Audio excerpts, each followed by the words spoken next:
Today on the Riff, we talk churches and gyms. I think it'll make sense. We hope today is helpful. Thanks for listening.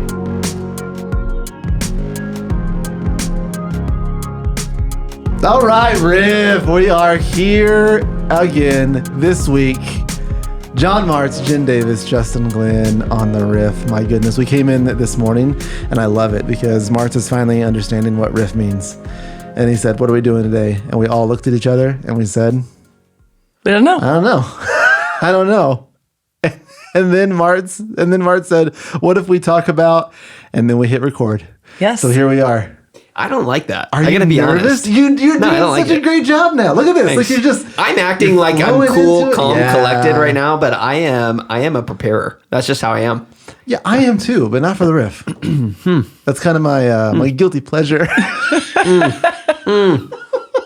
I think my favorite part, though, was that you and I both just looked at John because we knew he had pre-thought about it. I think this. Well, here's what it is, and this is. I mean, people have said this in multiple different ways, but a spectacular person comes from unspectacular preparation throughout the week, and that's how I roll. I just feel like you have a notebook with a ton of ideas. Oh, and when we were like, "What do we notes talk about?" And you were like, "I don't know," because you came up with it pretty quickly. It's kind of like you thought about it and you actually walked through it like in its entirety. I haven't. So you're getting a very raw version of probably what we're going to talk about because I really haven't thought through it. Which is the Riff.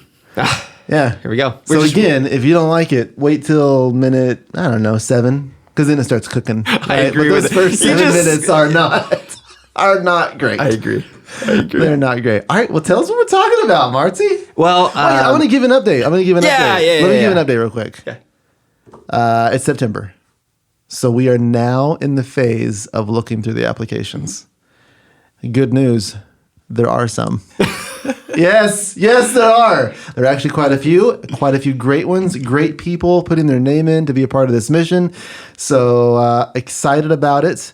We'll be able to give a little bit more detail when it gets closer to October as we kind of narrow those down to the last 3. But we are starting conversations, starting interview processes, all that kind of stuff through the month of September. Again, to get it down to 2 or 3 people, then to give to the board, and then the board will walk through. And we've said it many times, October, November, but we don't have a timeline. There is no like timeline on the whiteboard at North Point. Like that's when our new lead pastor is going to be named. It might be September. It might be October. It might be 2027. We are committed to the right person. I hope it's not 27. I hope. I mean, I would like to. It'd be hard to keep giving updates for that long. Just to be fair, I don't know. We got a great search team. We got a great board. And we got some great applicants. So I think you put those 3 together and something pretty spectacular is going to happen. So what are we talking? Are we talking tens of applications, hundreds of applications? Like, what's the span? Double digits. Ooh, over 10, over 20. Yeah. So, and it's not done. So we've actually had more applications come in the last week and a half than we had the entire month of August. Just because September 1 is the actual first date of consideration, but that is still open. So we actually are still receiving applications. Applications are still coming in. The board is still having conversations with people outside of those spaces. So there's still a lot of movement, which is again why we can't say this is the date. We're just committed to the right person, and we're going to run the system all the way through. So I am still excited. I still am. And I still like the team. Me too. Still do. I'm still excited. And I think the one thing that I have loved is being at the different campuses and the number of people, the number of North Pointers that have come up and said, we're so excited. We're so excited to see what's next. We're so excited to get these updates. They love getting the videos. They love getting the survey that came out to get North Pointers' opinions. And I think that's one thing that we're not willing to rush is making sure we get the right person at the same time, getting input from North Pointer staff, the board. I'm going to release it here on the Riff. Do you know the number 1 thing that came in on the survey? Oh, I'm dying to know. I am too. Okay, there were 5 things, right? And the number 1 thing was humble. That doesn't surprise me. Actually, that does surprise me. A little bit. Oh, well, I guess it's a 1 in 5 shot. So it is a 1 in 5 shot, but it was up there, yeah. And mission focus was also up there, but humble. So that is what people are looking for. Now, there was actually pretty spread out. There wasn't like one or another that were like insanely high or insanely low. Like it seems like all 5 things are pretty important, which we kind of already had talked about with the difficult. staff. It was difficult to put one at 5. I know. Because I felt like everyone was important. Yeah. So humble. That's what people are hoping for. And I think I would say that as well, because I think once you're humble, I think a lot of things can flow from that. So if you're a dynamic speaker or if you have great vision, it's like awesome. But my question is, are you humble about it? Well, Which makes sense why that might be the number one. Yeah. And I think if you're humble and on the dynamic speaking, that's part of the feedback, right? If you're humble enough to receive feedback, you're humble enough to receive coaching, you're humble enough to ask questions around the mission and make sure that you truly understand it. Yeah, I think that's why it makes sense to me, because I'm like, it's a building block. Yeah, that's true. So that's the update. That's where we're at. We'll keep giving updates. We do have a video update coming from Jen this month. Wonder what I'm going to say. I don't know. I can't wait. Pins and needles. I cannot wait. But we've got a video coming out. That'll be through an email. So if you're not signed up for the emails, I don't know. I would say cancel another subscription. Unsubscribe from something that you're not enjoying, and then subscribe to North Point, because you're going to get an update, and it's going to be great. And then we'll also share that in service at the end of September. So we'll keep updating on here. But that is what we got right now. Marts, now we're going to start, and we're at minute 7. So now I feel like we're still going to start cooking here in a minute. Well, and before we even get to that, let me riff for just a little bit longer. When we dropped this a couple weeks ago, I would have been in Nixa. And you were mentioning about bumping around to different campuses. Being at Nixa, things look a little bit different. They feel a little bit different. But I love that it is the exact same culture of what we are hoping for at North Point. And so I first time spending a weekend there, and it was a blast. So I met so many people committed to the mission of North Point and moving it forward. And it was awesome. So Nixa Nation, it's a good time hanging out with you. Okay, here's what we're going to talk about today. Okay. You right? We're going to flex some muscles. Okay. So if you're not watching this, you might just look at Justin's arms. Okay. Okay, good. Or legs. He's wearing shorts today because it's showing up on there. Or people can see it. Yeah. And I'm so sorry if this is podcast version. So are yours. So sorry. Okay. Yeah. Okay. Yeah. But really, we were thinking about this and talking a little bit before of how sometimes going to a gym can be a lot like going to a church. Okay. And hear me out. There's so many different parallels here. But one would be like if I was walking into a gym and Justin was walking into a gym, we don't look the same. We probably don't have even the same needs, but we can both get what we need at a gym. And it's sometimes tough too whenever you walk into a gym and there's people who have no background of health. They've never been to a gym before. They don't know what they're doing. And they walk in and they just look at different machines and they're like, okay, do you just want me to use some of these? Do I just, and probably faith-wise too, there's people that walk into a church and they have zero background with faith. And they're like, I don't even know what to do. And we talk about resources and we kick things to them and they're like, yeah, but like, what should I do? Right? As well, there's people that walk into a gym, Justin, who've been there before and who know what they want to do. They probably got a regimen. They probably got a framework of health, and maybe it's different machines they just want to use there, but they have an idea. They know what they're doing. They walk in, they own it. There's probably people who show up to North Point and they have a background of faith. And they know what they want. They know what they're looking for. They know what they want to use or get involved with or take advantage of. And so really this whole process of gym, faith, it's so interesting how a bunch of different wide variety of people can walk into a place like this. They can experience health and also utilize things in different ways. I think about Jen. Okay, Jen, runner? I love to run. Runner. Mm-hmm. Okay. Justin? More of a jogger. Yeah. Fast walker. Mall walking. Seems like you. For me, none of the above. I don't like any of that stuff. Okay, I cannot stand working out or running. Really, you to be have honest. A scooter at the office. You don't even walk anywhere. You just get on the scooter. One of those segways. Segway, but I wear a helmet. You gotta wear a helmet. You gotta be careful, okay? Because you don't want to fall over, bump your head. All right, that's important. Health is important. But here's the deal: do people need to go to a gym to be healthy? No. No. In fact, the best gym you can have is the one that you use. So whether it's a couple weights at your house, like great, use those. The worst gym you can have is you can have the best home gym. You can have the best subscription to, I don't know what the best gym here in town is. I wouldn't even want to say. Okay, let's play a game. No, I wouldn't even want to say. I was a long time Ozark Fitness guy. Okay, so this is like back in the OF? day. Mm-hmm. Well, And then they switched over to Genesis. I've known you as a Genesis guy. And then it got a little bit, I don't know. I wasn't feeling the vibe. I wasn't feeling it. They're doing a great job. Oh. So if you're the GM of Genesis, I would high five you right now. Great job. Just not for me. So I went to Dan Kinney, okay, park board. I know it.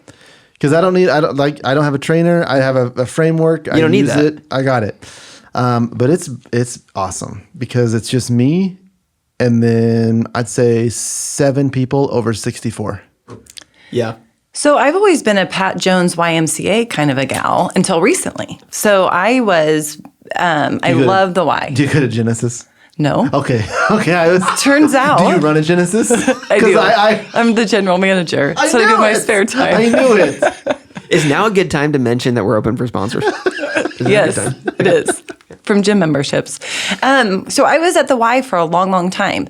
And what I found is I never went because I prefer to run. And what I'm learning as I get older is that it actually is more important to do strength training than it is simply cardio. And so recently I started going to Burn Boot Camp, which Jamie goes to, Tam Thomas on your staff goes there, several North Pointers I've seen there, and started going because I needed the space to really learn about strength training, right? Cardio I feel comfortable with. I can go out and run, I can jump on a treadmill and run, I can ride a bike, I can go for a walk, I can do any of those things. But the results weren't the same as they were in my 20s. And so all of a sudden I looked up and I thought I need to do something different. And so walked into a Burn Boot Camp based on the recommendation of Kid Point director Tam Thomas. Okay, so here's an interesting fact, okay? Martha brings this conversation up, and Jamie and I just had a conversation similar to this because she was saying, and this is like fifth-hand information, so I might be off on this because I don't work for Burn. Check. I also don't work there, and I've only gone like 11 times. So you can Google this, but what I heard is that Burn Boot Camp looks at everyone that's coming into their doors, and they say that everybody that steps in is looking for one of 3 things. They call it the 3 C's. And again, I don't work there, okay? So this is wrong, whatever. And if it's, just act like I'm right. Just act like I'm right. Just, if you're wondering, this is what they look for. They look for community, they look for a challenge, or they look for a commitment. So we started talking, and the question was, what do people look for when they step into North Point? And once I started walking through it, and I might be wrong on this, so this is a great space to have this conversation. I couldn't think of anything in a positive light. And I might be wrong on that. But I thought of people in transition. I thought of people searching. I thought of people that might be in trouble. I thought of people that, we've heard so many stories of like, I didn't know what else to do, right? And I've also heard of it just didn't work here or didn't work there. So I don't know. It's a very interesting, and I'm not saying that's good or bad. I'm not putting judgment on it. I'm just saying, what do you guys think people are looking for when they enter into North Point? What would be our 3 C's? What would be our thing of like, man, 90% of the people that are walking in here are looking for one of 3 or 4 things. What would that be for you guys as you kind of think through that? That is fascinating because that would probably be different than my gym journey. Because the place I work out at, the reason I work out there is because it's 2 minutes from my house.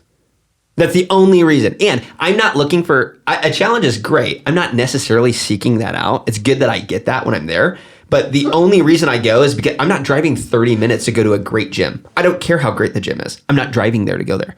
If it's 2 minutes from my house, I don't care how bad the gym is. Like, if it can meet my bare minimum need of moving around heavy stuff that day, then awesome. Like that, I just know I need to do it. And so maybe consistency would be what I'm looking for. But it is fascinating when you bring that up about church, because I have thought about that as well. And I do think there's probably a shift generationally where different generations would be looking for different things. So I would think younger generation is looking like, if I was going Gen Z, community would probably be pretty high on the list, in my opinion. A place to connect, a place where you feel like you belong, a place where you feel safe. I think that's important. If I was thinking millennial, that's me. I would be thinking the why, like a place that makes a difference in our community, like a place that that we can all come together for something bigger than ourselves. That is me. Now, that might not be every millennial, but I do see a shift generationally there.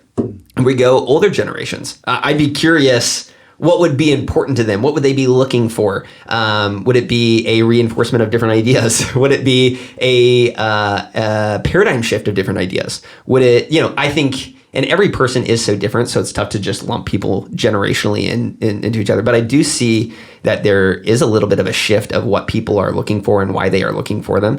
And I think that ranges based on what's going on in our world as well. I guess if I were to answer that question, like part of the way that I found North Point was I was in a transition. I was in a really hard season of life. And I drove as far as I possibly could have away from my house. So when you're talking about the gym membership, I don't disagree with that. And you were living in California at the time. Yes, and drove all the way to Norton Road. Yeah. By the time you get back, you start heading this way again. Yeah, I never really even made it for a service. No, I think within Springfield city limits, maybe I should have specified that. But I went to Norton Road because I thought, I don't want to know anyone. So I was not looking for community.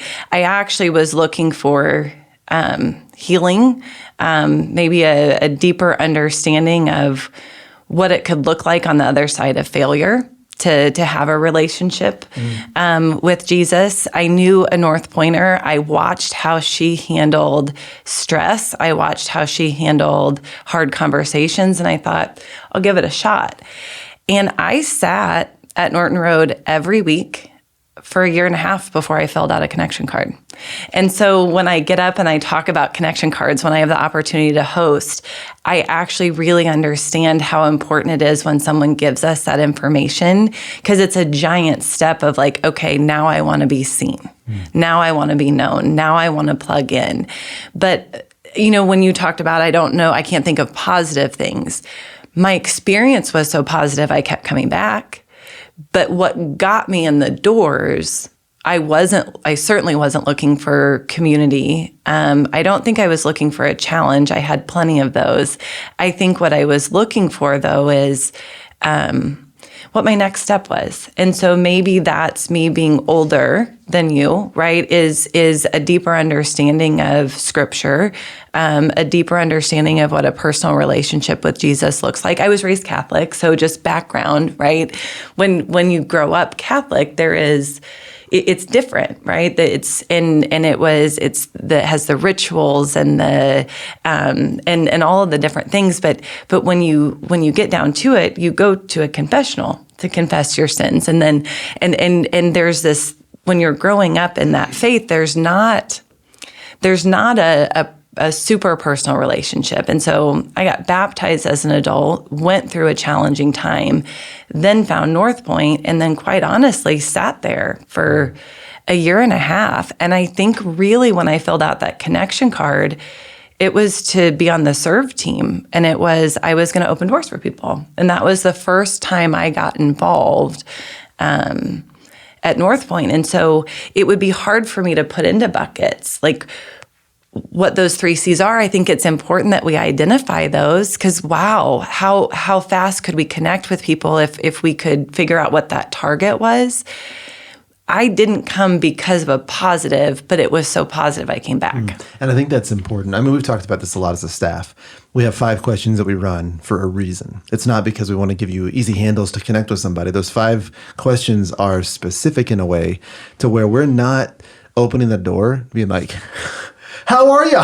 Good to be in the Lord's house today, isn't it? Right? Because most people are saying like, no, not really great today, right? So it's just this mindset of understanding that if someone's coming through the doors and it is a positive experience already and they're coming from a positive experience, we want to meet them there. But we don't want to alienate the person, which probably is the majority, coming through the doors that are in that transition or in a space of just like, I don't know. We have so many questions or so many stories of people that will sit in their cars in the parking lot and never come in.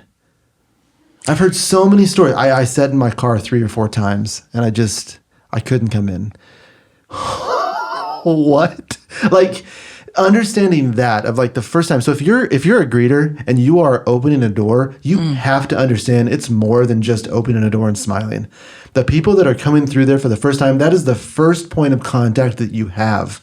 It is crucial for those people to understand the weight of what they're getting to do when they open that door. And if you're serving and doing that, thank you so much. Oh my word. Like for real, you can't create a good experience like you're saying, Jen, without that type of environment. So I don't. And so many people are walking through the doors of a church with no faith framework. Right. And so they'd be like, I haven't been to the gym in 10 years. Yep. They're even if you don't have maybe guilt and shame around that because you walk in and you're like, I don't even know what I'm doing and I'm going to look stupid and I'm kind of like, am I even dressed right? Like there are all those questions people have and as much information as you can figure out on the front end of what does it look like? Who's the trainer? Would I know anybody? There are so many things that are rattling in your brain that probably when people are walking through the doors of a church are feeling those exact same things. And developing some sort of framework for faith. And when I say that, it's like, hey, any way that I could like grow Monday through Friday or Saturday and not necessarily on a weekend, someone just tells me what to do, but I can take these home and I can start to use them, apply them, get better at things on my own. So maybe I don't look dumb in public, even though we would not think that or say that. And probably the trainer of a gym would feel the same way. They're like, I just love that you're here. Like that you're here is the biggest step because this says something about you. It says something about what you think about physical like health. This is a big statement you're making even by showing up, and let's celebrate that. And I think it's tough even for a church perspective is we don't then need to build a bunch of formulas on if you came in for this reason, this is the path you need to take because this will get you exactly where you need to go, because there isn't an exact answer on a lot of these things. It's good to have helpful resources. It's good to have trainers or mentors or coaches that can walk you through different things, because there are things where if you've never done them, they're just really hard. And some people may be coming into a church being like, I just need a trainer. Like I need someone who can show me what I don't know or help me see what I don't see and walk me through a process that starts to lead to health. And then I can do this on my own. And I feel really, so it is just so fascinating how everyone comes in with a different thing, a different need, a different thought in their head, a different past experience. And bringing all that together is such a beautiful thing and such a difficult thing to be a part of. I think it's interesting, everyone wants to look good and be right? There's the fear of walking in and looking silly. And so if I were to walk into a gym every single time, I'm going to walk and jump on a treadmill, and then I'm going to get the lay of the land because I know how to run I know how to start it. I know how to run. I know how to, and then I can look around and see what else is there. There have been times with North Point when I've invited people because of a lack of a faith background or maybe lack of, or maybe church hurt, where it's been a challenge for me to get them to want to come. And one of the things that I have found super duper helpful is how great our online experience is. Someone can experience what it's like to be there without being there. And so that does sometimes give a confidence level of, okay, I can see it, I can taste it before I walk all the way in. And so I think when we look at how you did you led a huddle a few weeks ago. I was in Springfield and you were leading the huddle and you were talking about when was the last time you did something new. And it's scary to do something new. And did you like it? And did you try it? And there were all, the volunteers were answering it in different ways. And I've thought a lot about it. And I thought, there are so many people walking in our doors every week that it's new.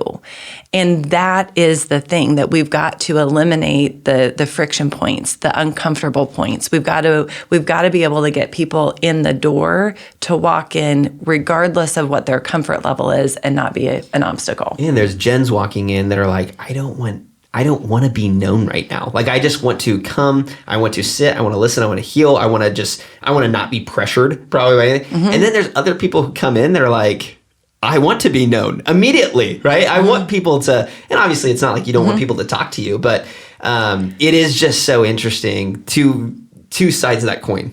And I think when I first walked in, I was the person that sat in my car until the music started because I didn't want the lobby experience. Now I love the lobby experience because I know everyone.